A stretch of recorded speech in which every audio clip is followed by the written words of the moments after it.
Joining us now is Odwa Magwentshu from Momentum Securities to share his analysis on the day's market performance. Odwa, thanks so much for your time this afternoon. It's been a busy but not so busy week. Nvidia earnings and that US GDP print keeping traders busy. And let's start off with the US GDP print. Growth topping expectations, coming in at 3.3% in Q2. The US consumers spurring growth. Do you expect this kind of growth to play out in Q3 and Q4 as well, considering that consumers could be under pressure moving forward with those tariffs also coming into play?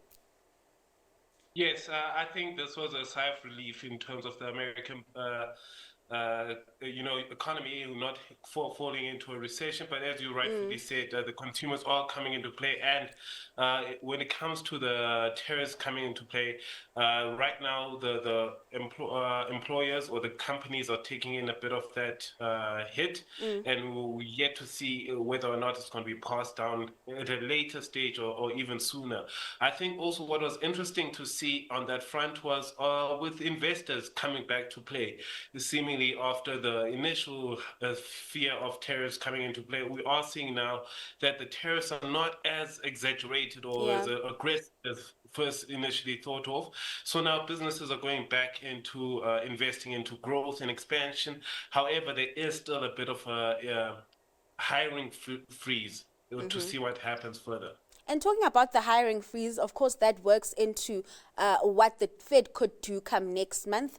Another print that could influence the Fed's moves is the PCE print that out later today. Just talk to me about your expectations there and how that could, of course, influence the Fed's monetary policy decision come September. When you're looking at the Fed's policy decision right now, anticipation is north of 80% that he is going to cut. However, this week has been a very chaotic week for the Fed, outside of just the numbers and the prints. So there is that also to consider. However, to your point, when it comes to the PCE numbers, some stability is anticipated today. I do think it's going to go in alignment with the expectation. And what it does then, it just says, let's go ahead with the cuts at least this time. I think the dream of more than one cut may be on the cards. Again, this week has been very, very eventful, and next week we don't know what could happen in the Fed's environment outside of just data prints. And just on the back of that, if we do see a cut from the Fed next month, do you think that might play out here at home and maybe give the SARB more breathing room to cut rates yet again come September or in the next meeting in November, especially considering that many economists are saying that we are at the end of the 2025 rate cutting cycle? Yes, I do think we could possibly, if there is a Fed cut, see one here locally as well. That is a possibility. We are as comfortable because we have to consider as well, we are still in the range of the 3 and 6%. So we do have some room to cut a bit more, especially with the tariffs now coming into play. I would look at it as an opportunity to give the consumers and investors some leeway ahead of any staggering effects of the tariffs coming about. All right, let's get into some company news. Northern Platinum out with annual results today. Sales, or rather revenues, coming in higher, but profits slipping. Does this speak to, I guess, the market conditions during that period? Yes, it definitely does speak to the market condition and also the deflated platinum and PGM basket prices across the board. Even now, with the sales going up, it is, yes, a bit in an improved environment. However, they haven't had a chance to capture the full increase in the PGM basket prices. I think that is one thing to consider. So it is a tale of across the board, as we saw with all the PGM miners coming out this week. is that production was not as great because the price of PGM were quite low or depressed. So now I think that they were holding off selling the stockpiles to wait for a better period. And just your thoughts around the PGM market, Odwa, looking at what platinum prices are doing currently. Has the tide turned for these counters?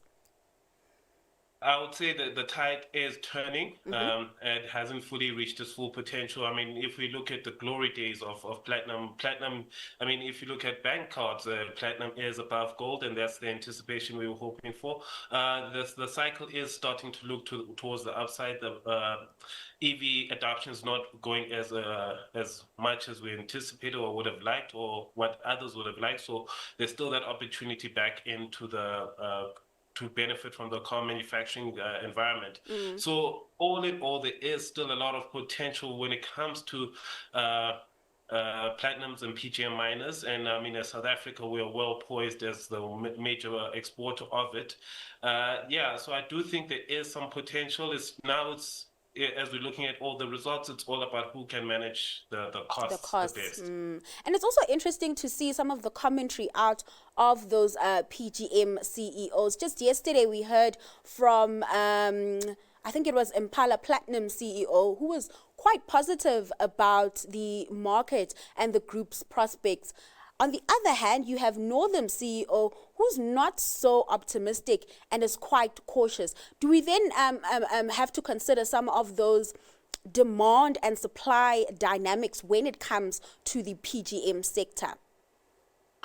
Definitely, we have to take into consideration. The unfortunate thing about being in the resources sector is that you receive a lot of the inflation. You don't have a control on many things outside of the costs.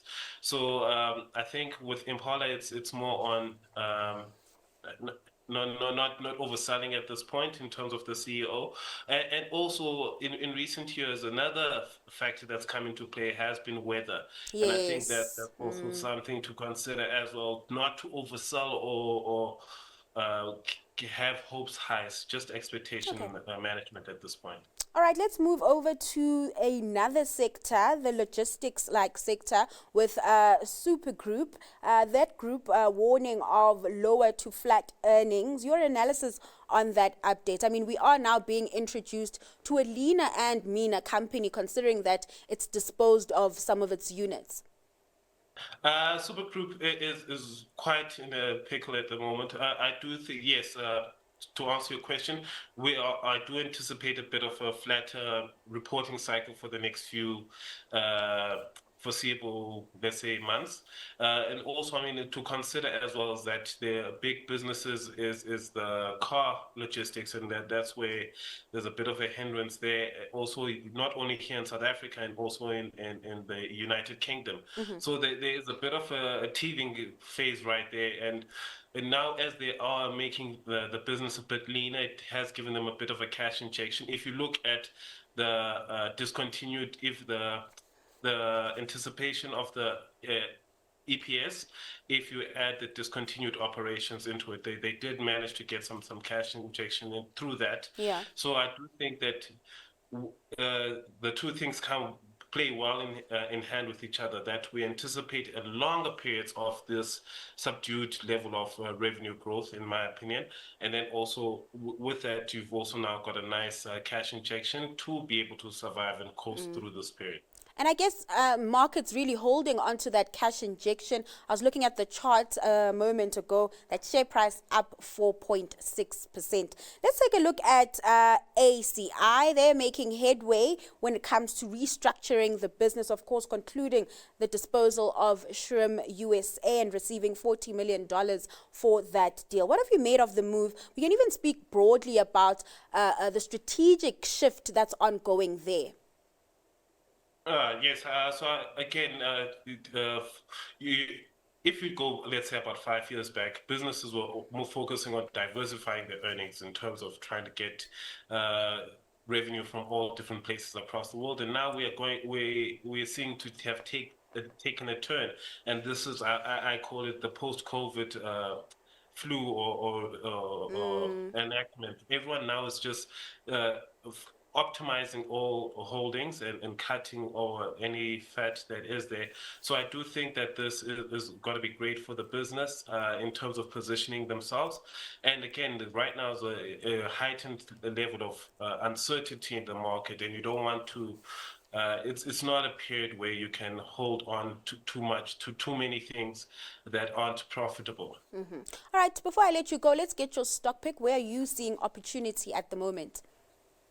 For me, on my side, I am looking at serious real estate. The company has done a few quality purchases in the European markets and also in the UK, spending more than 250 million pounds on these already running operations, and the yields are quite decent. I do believe that this is going to help them out, especially the German acquisitions they made, and that's why I'm liking them at the moment. All right, Odwa, thanks so much for your time and sharing those insights with us at midday. Now, that was Odwa Magwentshu from Momentum Securities.